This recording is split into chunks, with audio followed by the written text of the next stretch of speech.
What a way to celebrate 6 months of Deadlock Fight Night action, then bringing your boy back to the show. That's right, folks. Welcome back to Deadlock Fight Night number 24, presented by Intel. I'm Mitch, joined by Jason Kaplan and ZP. Guys, you have no idea how many people I had to bribe, cajole, threaten to be back here, but I made it. Aren't you happy to see me? I wonder where Dan went. Is Dan is he okay? Did you maybe get him hired for some of these CS events to make room for you on the show? Is my question. Listen, my puppet strings stretch long and far, Jason. Do you know what I mean? They're everywhere. If you ever feel like your left trap is a little bit like smaller than your right trap, I've actually created this imbalance just to cause you paranoia as days go on by like slightly causing you to exercise harder on one side than the other. ZP, man, good to be back with you. There's obviously rumblings of things in the future here of Deadlock, but we're still on the current patch as of the last couple weeks. And we're going to be looking at, a couple regions with mild changes, especially over in the EU area. So what's been going down in my absence? Well, what's been going down right now, some teams or some people may be tuning in going, who in the world is Abrahams? Well, in short, they're Parivision with changes where, the players had left the Parivision org, and, it's kind of the great resetting that is going on right now in EU, and Parivision, a team that, decided it was time to make some changes. So you got the Abrams coming on in here. And also to the previous note about Dan, this is the very first show we have done without Dan, of course, for good reasons. Dan's off, getting good work done elsewhere, but, as we're telling, the first Danless show. That's right. Yeah. Well, he could be anywhere, but he's not being sponsored by Intel right now. And I think, honestly, that's a big L for him. All right, so we've obviously come off the back of the one-win bombshell tournament last month that resulted in Virtus Pro taking Parivision down at 3-0. Pretty convincing stuff, Jason. It seems as if, with Virtus Pro awaiting in our money match, of course, a best of one between these two teams and then a best of three there. It seems like Virtus Pro is still comfortably kings of the heap. It took them a while to get back there, I'll say. There was definitely a period of time when one win really pushed them to the brink. It took them 4 weeks to finally take them down once again. Once they finally beat them at the one-win bombshell volume 4, then they came in, slaughtered them in DFN, and then they lost 3 weeks straight. I think, as we've been kind of discussing within the last couple of weeks and within the one-win bombshell, this patch is definitely favoring more of a Virtus Pro than the likes of one win. But what's kind of weird to me is that this is Parivision's finally time to rise up the ranks here. They've been consistently the number 3 team in EU for such a long time. And then they play second in the one-win bombshell volume 5, proving to be a better team than one win. And then they kind of disband and fall apart. And that's so weird to me considering they finally had some recent success, but maybe, the failings of the past have caught up to them. But EU right now, it's pretty much just up in the air of who really is this number 2 team at the moment. And we're here to find that out. Let's talk about our schedule and format here on Deadlock Fight Night. If this is your first time, we will pit 2 pre-selected teams head-to-head in a best-of-1 for the opportunity to take on our current king of the hill in a best-of-3 money match with $1,000 on the line. Thanks to Intel. Of course, your current kings of the hill are Virtus Pro. It'll be Abrahams. It's not even his name. Oh, God damn it. Against one win. That's what his mum calls him? Why would his mum call him longer? A nickname is supposed to be shorter. I don't call you Jasonius III, King of the Andals, Lord of the Seven Kingdoms, first of his name, do I? I call you. You could, though. Jay. You could. Not yet. Not yet. It might happen in the future. It's like when your mom's mad at you and she calls you by your full name. And I think Abram's mom was like, Abrahams, and he knows he's in trouble. Okay. That actually makes a lot of sense. Yeah, the sort of the middle name, Abram, Hams, Abrams, for full. So we're going to talk about this team a little bit here because like ZP and Bo Jason mentioned, this is the splinters of Parivision, and with a lot of faces that we are familiar with in Europe, but another mixed team as Deadlock often is, populated by, but generally some generally very, very talented players on this team. Yeah, I think when I look at this, right now, more than anything else, when I look at this roster, you have the players that are formerly on Parivision, but also you've added Jamside. And the most important thing with Jamside is playing is how much sleep did Jamside get before coming in here? Because Jamside has played at Deadlock Fight Night before, coming off like a 30-hour stream bender, and is just, more delirious than man at that point. But, I do wonder if we could see the true, form of Jamside here if he came in today, with a good night's sleep. That's what I want to see. I'm kind of concerned, ZP, looking at the roster a little bit, and obviously I know they do have the potential to play quite a few different heroes. It's kind of towards Hoot and Saint. looking back at these two players, I mean, they played a lot of Bebop, they played a lot of like Paradox, which heavily aligns to what TAS plays as well. So it's kind of like who's going to be playing what necessarily. I think TAS would most likely be sticking with like the Paradox, like the initial grab kind of heroes, and then Hoot's going to be flexing, I would assume, over towards more of like these DPS carry kind of roles, which is honestly kind of what they need. And I would love to see, you know, together Jamside, Hoot be this like trio of this roster to really carry them through in these matches, like we talked about in a lot of these other teams. You know, looking at like ABL overseas, being like the two dominating players, with also Empty Dreams, having three players who can carry a roster. It seems to be potentially the way we're going here in Deadlock, though Virtus Pro seems like anyone could carry the game at any given point. Let's look across the aisle then at their opponents today. It's a one-win team, obviously competed in the one-win Bombshell, and during this time, you know, we see them compete in Deadlock Fight Night number 23. They lose to Virtus Pro in that final in a pretty close 2-1, but in the Bombshell tournament, they fall out in the lower bracket in straight games to Parivision. This is the team that's constantly been knocking on the door, has spent time at the, you know, the top of the heap ZP, but has not quite been able to stabilize there.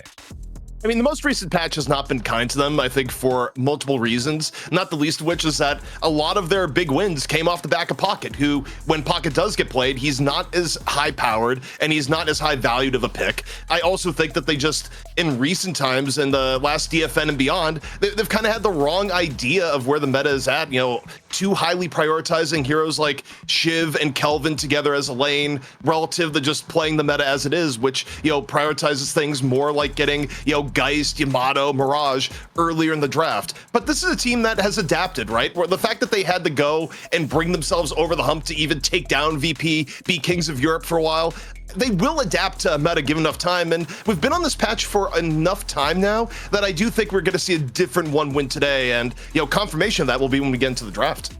Well, that's the hope, ZP, in my eyes, because I think hero pool has been a limiting factor of this team because they played the same three heroes time and time again when they could: the Pocket, the Calico, the Yamato, and the Grey Talon. But with the patch changes making Pocket not as successful or strong anymore, with Grey Talon being banned out quite consistently, with Calico being nerfed, it really did take away from a lot of the power this roster had. But having, you know, last week off in DFN, I hope for their sake as a team and individual players that they've been able to broaden their pool a little bit and kind of figure out what they can do right and make their own in this patch. Because that death ball that they rolled in the last patch was very difficult for any team to combat, and you saw Virtus Pro struggle multiple weeks against it. Right. Well, we've done a bit of highbrow analysis here, but it's time for some good old-fashioned argy-bargy Deadlock Fight Night style. That's right. We will be having a Mo and Krill 1 versus 1 to decide our team. That will be sort of going first here in the draft. So we'll have this one play up here right next, the Empty Dreams on the left. And I think that, you know, we are obviously 2 weeks into a patch CP, which in Deadlock terms is a hell of a long time, considering that sometimes like these changes sort of happen, you know, almost on a weekly basis. And it looked like a lot of the changes back then, ones that are still apparent now, are aimed at some of these early game heroes, or the power at some of those top tier early game heroes. Yeah, that was the theme of the patch, right? Is that they went in and they realized so much is being done with the early game. Where, by the way, this is a long Mo 1v1. Like, I love how the meta has evolved here, where EU has really brought this to new levels. But, you know, the love tapping over. Oh my god. And it is gonna be Empty Dreams take it for 1 win. That is ridiculous. But to fully answer your question, Mitch, is that, look, I think Valve looked at the data and realized, okay, you win in the early game, you win the game, period. And they just kind of went and did a sprinkling of nerfs and readjustments to the heroes that were really on the top end. And then, of course, they threw in the E-shift to cost increase, which I think really gave some frontliners way more priority in draft. It murdered the hell out of a lot of those frontliners. We see 7 like hardly played anymore. Calico as well, without the E-shift as a backup play to survive for extra periods of time. A lot of heroes got a lot weaker because of that, for sure. Obviously, now at the moment, we're really prioritizing initiator heroes. You know, Holiday and Paradox always been quite important, but now it feels like their priority has been ratcheted up to 11th here. So despite Kelvin obviously having that Spirit Resist sort of now go from a flat 15% to now it's 1% per boon, still a real nuisance EP, really powerful in the early lane especially. Yeah, I mean, I'm more surprised at Abraham's first banning the Kelvin here, because what went over prioritizing Kelvin was to their detriment in recent times, and Abraham's is showing fear, I guess, to the early Kelvin. So this is unique. Normally you'd expect like a GT ban early on or a Paradox ban. So the Paradox ban is going to come in. You'd expect Abrahams to respond here with Holiday, but if they do that, they are going to be giving up GT in turn to 1win. So this is kind of a big question. Do you value the GT or do you value the Holiday? I think you value the GT. I'm thinking about Saf, man. I'm thinking about one of the highlight reel clips that I made for him of just popping off. And I'm sorry if you're in chat, Piggy, but just slaughtering Piggy time and time again when he was on the Ivy. I heard that. Okay, so it is great talent. The thing is, with Abrahams, they have that depth where you could have Hoot run Bebop. You could have Task run Bebop, but I would rate Hoot much better at Bebop. So you still have that pick potential if you let Holiday go through. I don't think you want to give overseas great talent to 1win, but also I'm kind of curious what is Abraham's going to respond with, because you still have Mirage, you have Geist, which we've seen the Geistflation, as he called it, ZP, really having her rise up in pick priority, and we're actually going to see it first picked right off the bat here out of 1win. Yeah, it's super interesting, and in this case, you would expect Holiday to commit. If they don't get Holiday though for 1win, and they let Abrahams get GT and Holiday, it might already be over. I feel like you 100% have to come in with Holiday here, or I don't know. Everything we've learned in the last few weeks, Jason, is going to be out the window. I'm thinking like there's Mirage open, Vindicta. Okay, so now it's like, do we go Holiday? Do we let it slide a little bit further? We could do like Holiday Mirage as like a pickup. But also, if we're talking about Geist having a much higher pick priority of recent times, Yamato's also been one of the heroes that we've seen have a massive increase of priority for a lot of the players. And having a great town Yamato combo, that's a lot of burst for Abrahams that they could put some pain down on. Obviously, Mirage still up here. Yamato available. Abrams. Okay, well, I'm glad at least Abrahams has been picked here by Abraham's roster.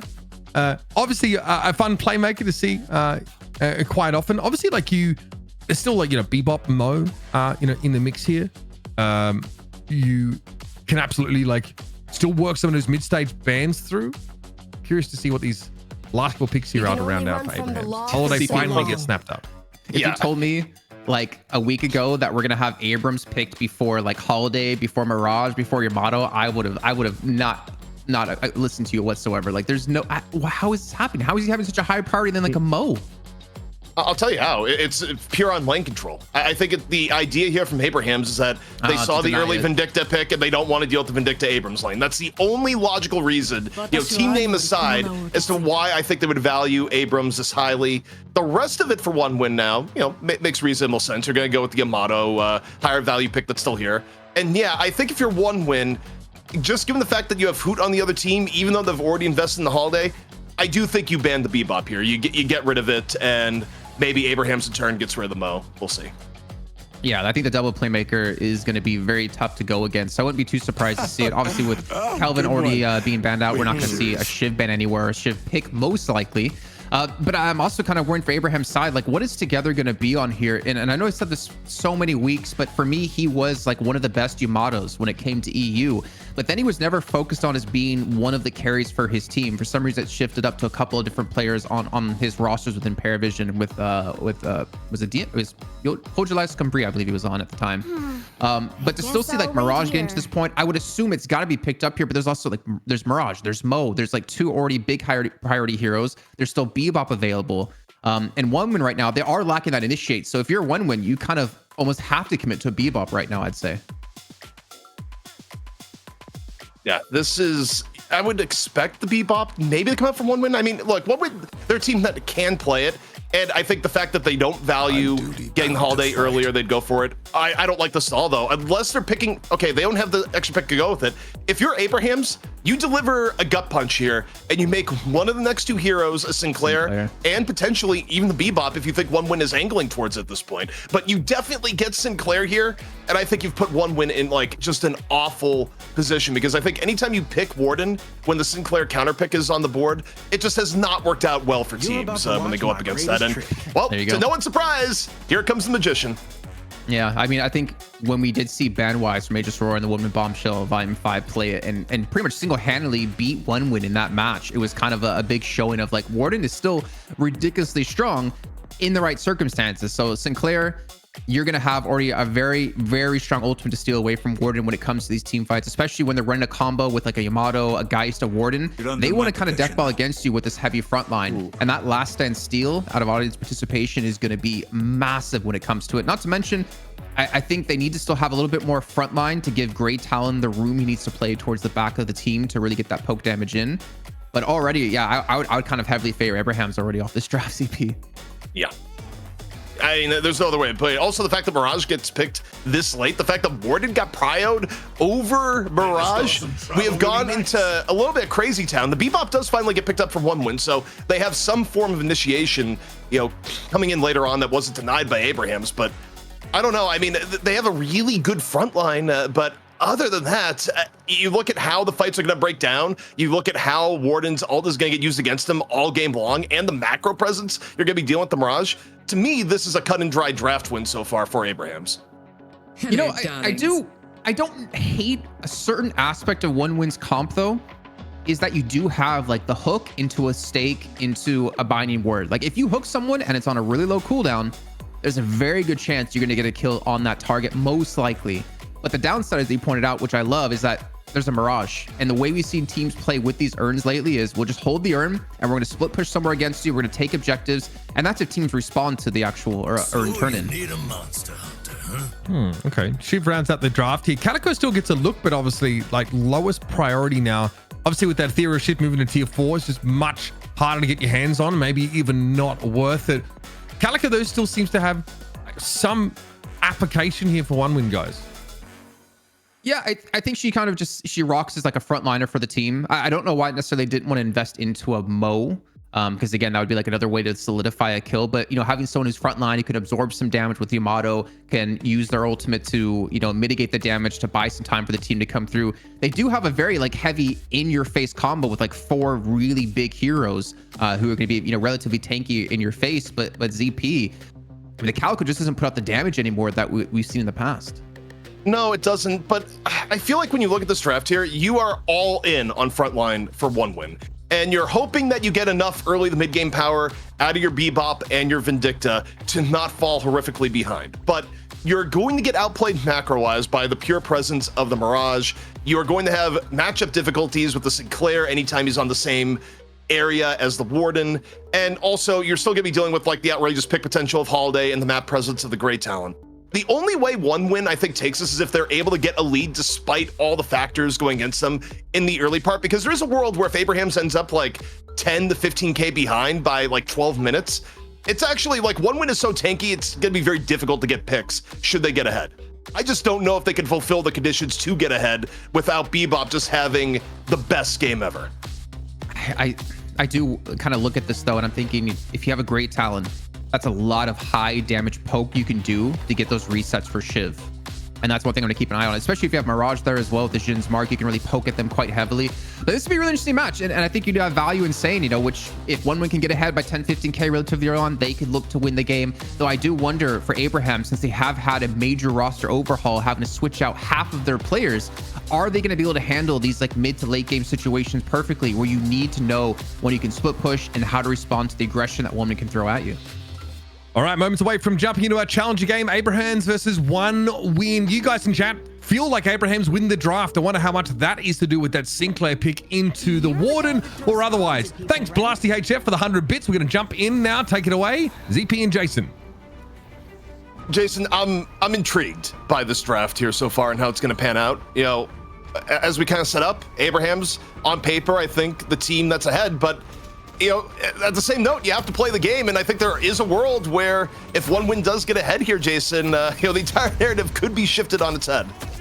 I think if I'm going to look at these two teams just based off of like raw, you know, players that they have, 1win are a team that are definitely going to know how to play the macro better and how to play these situations out better and invade your jungle better.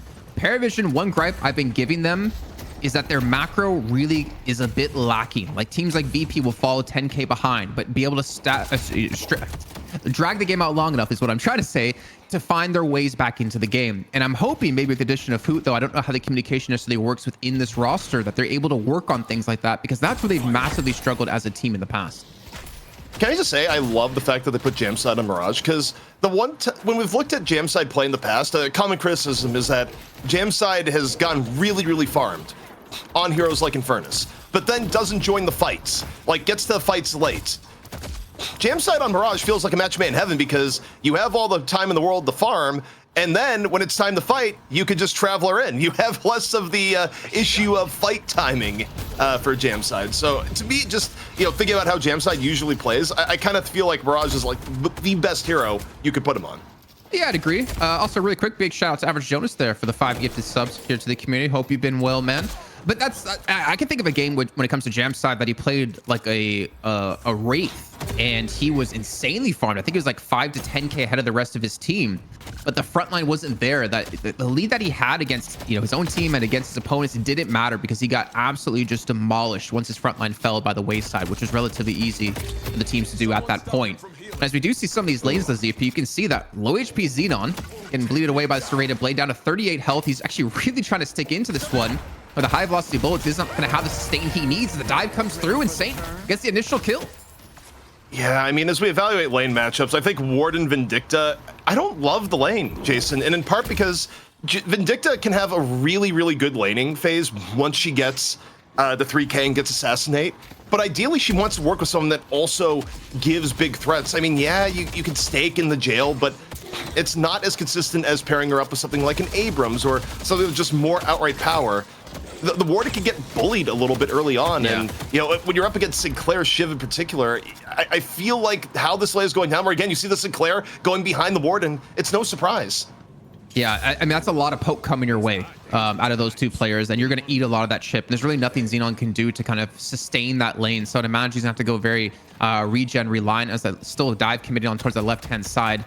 Damage already being done. You can see Xenon down to half HP yet again. Even ABL over the right hand side is going to be just bursted down by Jamside. We didn't really talk about this lane necessarily, where it's going to be Jamside and Saf together with the Abrams and Mirage. And to be fair, you hit a charge, you got a tornado. That's a lot of lockdown and a lot of kill potential for them in this lane. I think there's a lot of ways to construct a good Abrams lane, but just having a high tier poke hero like Mirage with an Abrams, I mean, you can still make it work. You still have to respect the Abrams getting close to you, but okay, as I say that, Abrams still can't get that low in HP. ABL back into the fray, immediately cutting Saf down, so equalizing things out. Middle lane is something that we haven't really looked at or touched on as much here, but also pretty intriguing.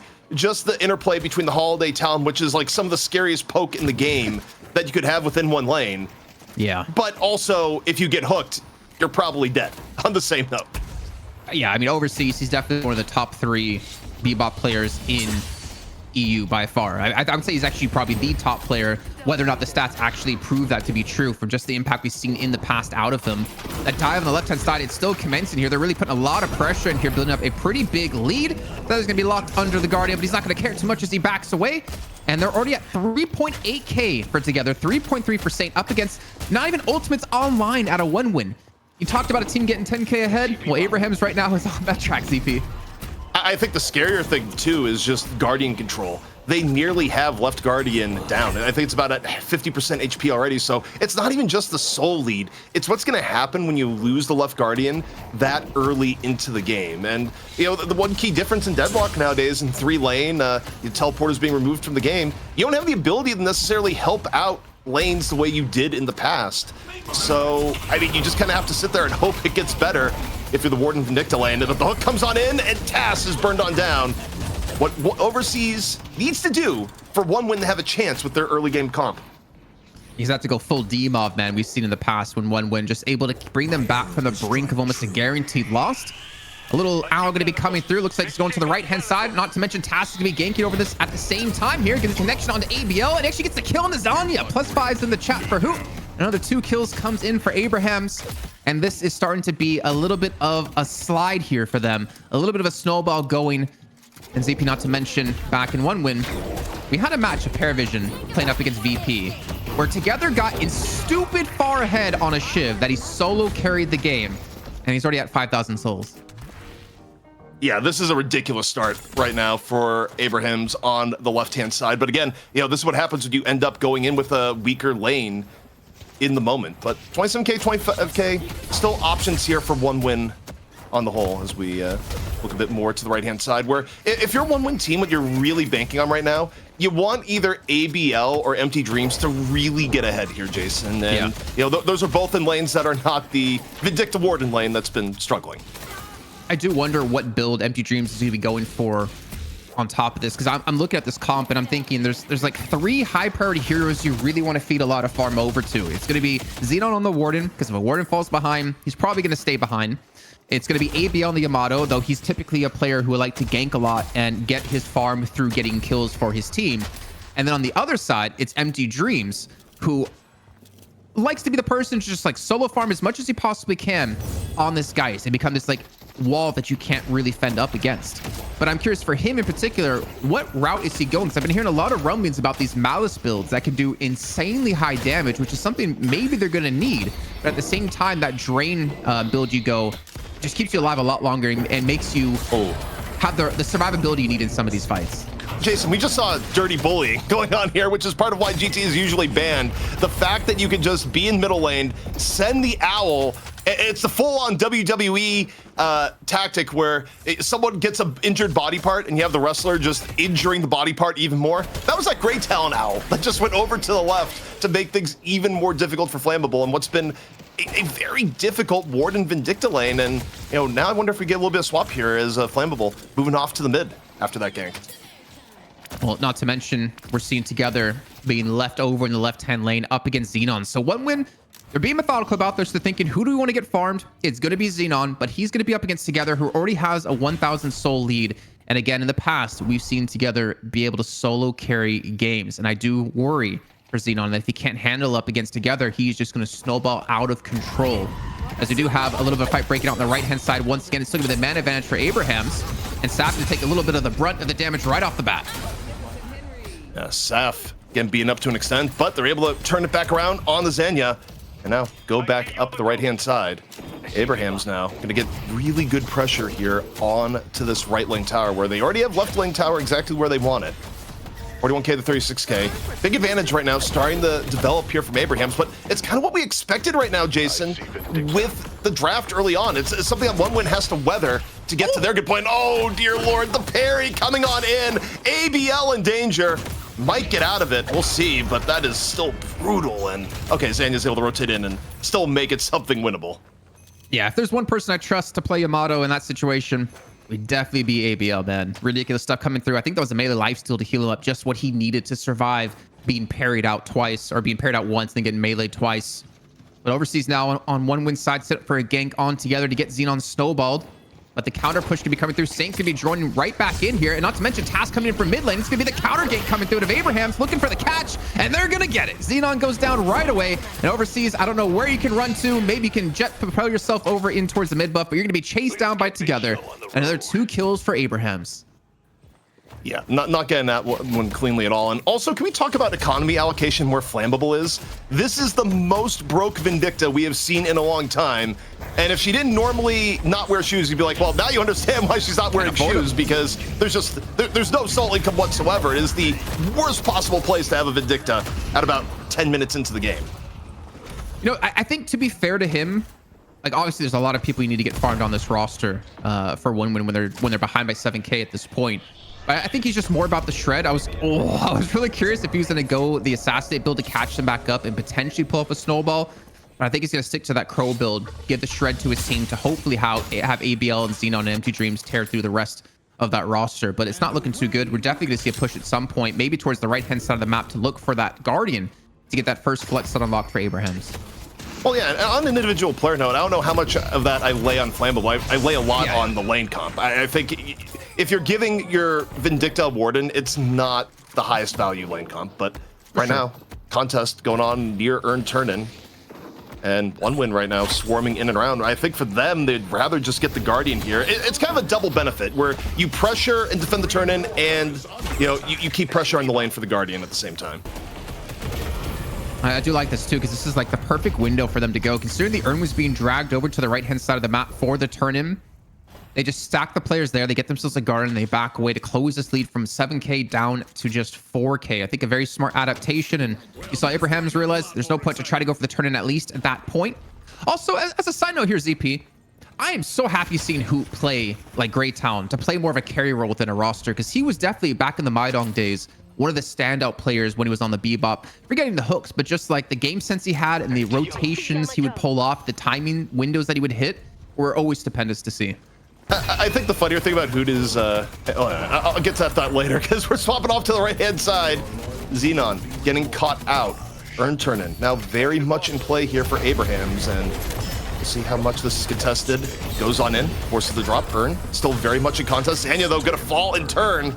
And Abrahams, I mean, they're just getting a free kill on top of getting the earn turn in here. The contest not gonna be doing too much of anything, and this is where Abrahams needs to be, Jason, realistically speaking, with their comp. I mean, they're also going to get the Garden off the back of this too. They get another kill with together, chasing that flammable, potentially another, as we do see the push coming out of Xenon. The last stand has been used. He takes down Hoot. I'm not sure how much more he's going to get off the back of this, though, as he has been cursed up by the Grey Talon trap. The counter last stand going to be coming through with the body word. Might have just saved him. Getting back towards that Walker. Xenon, it looks like he will live to fight another day, even with the Hex landing. But Abraham's getting, yeah, to the point that you said, 11K now, 12 minutes in, and they're making the pushes work out for them here. Meanwhile, looking back here into mid lane, Abraham's getting perhaps a little bit over-aggressive here. You see the chase down happen on the Jam side. Jam side going to be able to get away. Jam side right now desperately running. Still in hot pursuit is ABL on Yamato. Sliding on down, going, all right, where are you at? And may have lost the plot here. It looks like Jam side is able to get away. 50-50. Yep. It's a 50-50 choice, going left or going right. And well, here went left. I'd say at the end of the day, you're going to be happy with that, considering it means you're not going to potentially die. Yeah, you don't get the kill, but honestly, the kill is not going to be worth as much as the farm. But it looks like we might get finally a settling down here, a little bit of a slower pace, a very action-packed first 13 minutes. I just want to note, Jason, I love the fact that, you know, we could be a year from now at some Deadlock World Championship, and you know, Hoot could be on one of those teams, you know, doing well. He'd be like, I remember Hoot from back in the Maidong days. It's just, it's one of those factoids that's never going to go away. It will follow Hoot until the end of time. It followed Vic in Overwatch as long as I was casted. I would always bring up his Maidong days, to be fair. Yeah, I mean, look, memorable team, no question, regardless of game. But hopping on and taking a look at the overall game state right now, Abraham's, even though they're leading and where they need to be, it's kind of a tenuous spot, because you still have to respect what Overseas can do on the Bebop, and you still have to respect what the overall game state is, where if you get even or fall a little bit behind, OneWin's overall team scales a lot better than yours. So even with the lead, you have to play pretty methodically here, Jason. I see, Holiday. I'm kind of torn about the scaling, to be honest. Like, I know Yamato obviously is like one of the big factors on that, Geist as well, but I mean, a Shiv, a Grey Talon, a Mirage, at least with the way we see Mirage played in the past in OneWin Bombshell. I mean, I don't know, I'm kind of torn. I'm saying I disagree with you, but I don't know if I fully agree when it comes to like the scaling potential out of Abraham's, but I'm open to being wrong. I think it's just the difficulty of taking down the front line should it get really far ahead, but that's also where Xenon getting picked is rough, because Xenon is the most farmed for OneWin. They've funneled a lot into the make Warden big strategy, and Warden is, oh man, it almost looked like it was about to hit. Meanwhile, Grey Talon arrow coming on in, looking for Calico is the target, is Xenia right now. Just looking to get away. Big invade coming in here from Abraham's deep in the OneWin team territory. Last stand gonna be brought out here by Xenon, and this is where the 15K Warden, pretty scary, especially in a closed-in area. About a picture-perfect last stand coming on in as Abraham's, they dive a little too deep, Jason. Yeah, getting a little bit too cocky there, to be fair, but they still are sporting a 10K lead. The next turn has spawned in, and it will be a turn in enemy territory if they do go for it. So realistically, I don't know if they're going to try to get it. They're trying to deny it away, actually, from OneWin at the moment. But OneWin have sent 2 players over there to secure it. Overseas picks it up. Saf going to be coming through together, takes down Overseas. And this is actually huge, because not only do you get these 3 kills, but you also deny that earned turn-in for OneWin, which they desperately needed to get some sort of souls back on their side. I think OneWin, the key there will have just been getting control of the earn, because if you're Abraham's, we've seen this a lot, where teams will decide, well, we don't have to force a turn in, we just have to make sure you don't get the turn in. Yeah. We're otherwise ahead, we can grab more of your jungle in this sort of situation. Well, we'll see though, because sometimes teams do the opposite, where they try and force it on in where they feel they have an edge. However, this quick grab will give them the edge. The quick hit on the flammable, lasso in the killing blow. They're gonna get the walker potentially off this, or at least draw resources off. and make things a little bit more open for the Urn turn-in. I mean, they're just going to get a ton of damage onto the mid walker and the right walker while all this is happening. Urn going to be moving back towards the mid lane at the same time. The thing is, for me, it's like you send Mirage into this right lane. You look for the turn on the left. You get yourself a free walker, or you give yourself the advantage for a turn-in. But either way, they get the walker on the right-hand side. They're still continuing to dive even further together. Just doesn't really seem to care too much. And that's going to be a finish coming through. And the owl to find no one, because there's no one left to be seen, at least when it comes to the right-hand lane, as it's going to be going over towards the mid lane with ABL taking down Saint. But that Urn, you can still see Overseas and Flammable and Zanya are going to be coming through to contest it.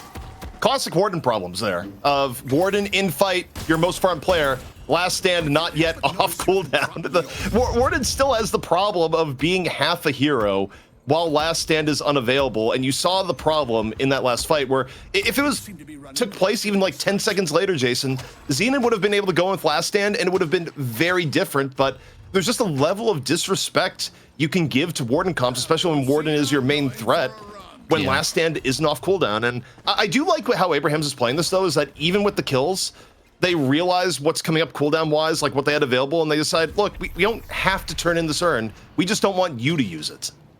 I mean, so they didn't remember, they denied it, getting 3 kills. They get a walker in the right lane, getting another flex slot. They continue to grow that lead. Just keeping away from enemy territory, I think, is definitely the smartest play when it comes to it for Abrahams. And honestly, ZP, that makes me happy to see, because again, as I said in the past, Parivision have been a team that lacked when it came to the macro play. So I'm loving to see this switch up. And Zonic going to be going for the fight up against together, dodges away from that lasso. Got to bring that up, of course, with Mitch back here on the show. But that fight is still going to pop off. We see the Xenon going to be coming back in once again from the mid lane, and he's got his last stand ready. Yeah, the parry comes in, right place, right time. Still not enough to save Zanya's life, but got the lasso out for a time. Got a good proportion of resources. Opens up Xenon. The coming from the flank, the last stand. Takes down Hoot immediately. 1-win team trying to make the most of this here. Xenon, though, looking pretty low as Saf just cleans up in close quarters here on the Abrams. The namesake of Abrahams, as it were. A 1-for-4. Still a team fight that goes very distinctly in Abraham's favor. And Mid-boss. Yeah, as I go for mid-boss here, this is probably a good time to bring in Mitch. And, Mitch, you've been watching this game. What insights have you had just, watching things develop here as Abrahams is about to take mid-boss? Yeah, a couple big ones. I think, primarily, it's clear to see how difficult it is for Calico to frontline here at all. There's a Return of Shadows used, and then Zanya instantly gets popped. And I'm still waiting to see when/if this Invicta is supposed to have any impact in the game for 1-win. Extremely starved out. Seeing just how fed together is, as well as Jam side quietly starting to get out of control in this game, I don't see how 1-win get back into it. Headed to Broadway. Yeah, and the resource allocation, ZP, if we talk about on 1-win side feed to Xenon, it's been all Jam side. And it's kind of funny enough been slightly Hoot, even though together sporting a 23k. Initially off the leaving him into that left lane by himself, he has been pushing up on that right lane, like we saw, taking that walker, getting quite a few kills. They've gone back to letting him feed and feast in this left-hand lane. The only upside I can really give for 1-win team right now is that when you look at allocation, they have been able to feed a lot into the Warden and the Yamato. The problem is that's still less than where Together is at on the other side. It's less than where Jam side is at on the other side. And it does lead them to some scenarios where they do have some team fight winning plays that they could have, especially if Xenon's able to get a good last stand. But oh boy, here we go again. Tass with the quick grab on the Xenon, the best pick they can get with all the investment into the Warden, where at this point it's not just being up 1 with Rejuvenator, Jason. You've now taken away one of the only ways that 1-win can actually win a team fight. And you're going to be taking away 2 more walkers, most likely too. The push coming in towards the middle. 1-win trying to respond with the catch over onto Saint, but Saint looking to escape here. He's going to be, I think, locked down by 3 or 4 players as the Urn has been picked up. And maybe they'll get Saint. Maybe they'll maintain their left-hand walker. But they're not going to maintain middle and not going to maintain control over this Urn, as Abraham's going to continue to get even farther ahead. And honestly, ZP, this is one thing I really dislike about teams who heavily invest into Warden, is that when his last stand's not up or he's dead, he doesn't really give you anything. He's not great in fights without ults.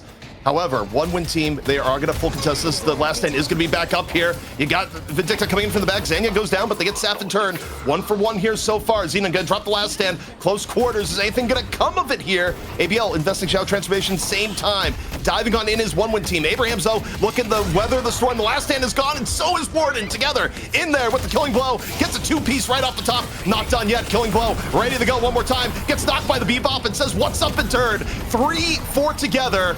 And the Shiv snowball has arrived.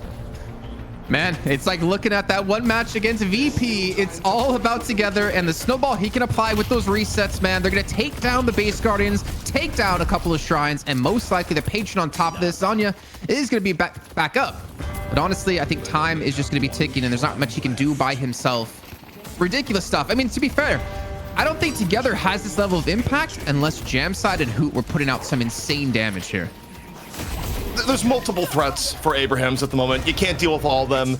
And you're far enough behind now, Jason, that you're not going to be able to deal with any of them, is where you're at. And the heroes that you've applied farm to, it doesn't quite matter anymore. Your 23k Yamato is like nothing compared to the 30k Shiv at this point in the game. And if you're Abrahams, you sense blood in the water and you want to end it now. Yeah, they said, screw it. We're not going to back away. We don't have the Rejuvenate anymore, but we don't need it. We just need your patron to get ourselves into the money match here, and that is going to fall extremely quickly. 22 minutes in, ending off with an almost 40k lead. Abrahams is here, and Abrahams is ready to play. What a fantastic showing for the first time we've seen this new squad. Yeah, that is a ridiculous showing all in all. And I mean, look, we kind of called it when we looked at the draft and mentioned that it was going to be a more difficult game for one-win team. And the reality is that Abrahams was able to just stick to their winning conditions. They had a team that was going to be better in the early to mid game, so long as Bebop didn't have a ridiculous game. Bebop didn't have a ridiculous game. Abrahams got ahead, and one-win team, I think they did a great job of economy allocation, but in the end, they were just too far behind. And, this is probably a good time. Bring Mitch back in here. Mitch, you're watching all of it, and it kind of stuck to the script to an extent. Yeah, I mean, I think there were some situations where like that 15k Warden at one point was getting a ton of value off those, final stands within those more close quarters scenarios. But something you guys touched on was that you felt like Parivision as a team, at least in that form, struggled a little bit on the macro level. Although you feel like today, it's looking like they've really managed to reverse that trend. Looks like they're actually looking very strong in that regard. I want to imagine that's maybe what Hoot has given to this team, is like another way to look at the game. Obviously, you have Jamside coming in, you have Saint coming in, so a lot of understanding, I think, from all the players. We got to listen to these new ideas, because what was happening, what was being used out of Parivision with the strategy-wise in the past, it's not working anymore to at least the extent in terms of how successful they want to be here in Deadlock. But a big turnaround, smart use out of Jamside as well with the earned plays we saw, and that's definitely a team who's looking to maybe take down VP. I mean, we're going to talk about our player of the match here presented by Intel. I think someone that you guys called on frequently over the course of that game. Someone you mentioned that if they do get out of control, they'll take the game over. That player is Together here on the Shiv. Almost 28,000 player damage done, and also top objective damage. He is 13, 0, and 12 for the MAP ZP. Yeah, I'm also getting a little bit of whiplash here where, no, we didn't mess up our logos. The team logo is actually just Abrams, even though the player of the match is Shiv. Everything's working properly, even though at first glance you might wonder what is going on here. But look, this was a total performance from Together, where one of the earliest stories in the game was the Shiv Sinclair lane getting way ahead over the Warden Vindicta lane. And as a result, Together started the game off well in the early game and just kept going, got incredibly well farmed. And look, the way these team fights panned out, Together was riding the line between eating a lot of damage early on, staying alive, and being able to finish out fight strong with Killing Blow, eventually just ending in a completely unstoppable snowball. And it's also kind of interesting too, because Shiv Sinclair is not one of the more often seen Shiv lanes. Usually when Shiv has gotten picked at times in recent times, it's only been with a Kelvin. And you have the Kelvin Shiv lane that's really good, but Together says, no, we'll make it work with a completely different lane. And it just went well all game long for Together. And I think one question we kind of get sometimes, ZP, as well, is do you think they intended to go up against that lane combo of the Vindicta and the Warden, or do you think they just got kind of lucky? I think in my eyes, they almost had a guaranteed lane win no matter where they went. If it, obviously not mid lane, you don't want to go mid lane with this combo, but if they're up against the Vindicta and the Warden, okay, you're looking pretty strong. You have a lot of poke, a lot of damage you can output. If you're up against the Yamato and the Calico, Hex is going to be such a hard counter to those two who are ever going to come in melee range, that together is going to get a great amount of damage done on his dash, not to mention the melee damage if they want to go for on top of it. I feel like they had a win-win no matter what lane they went to, but obviously the harder lane to win was, or sorry, the easier lane to win that they could snowball harder was up against Flambeau and Xenon here. And this is why I keep saying, man, like, give together some heroes he can carry on, because he was always one of those players in my mind. And we're seeing kind of why right here. 13-0, 0 deaths, and 28,000 player damage, as you heard Mitch say before. I mean, no one even comes close to where he got except Hoot.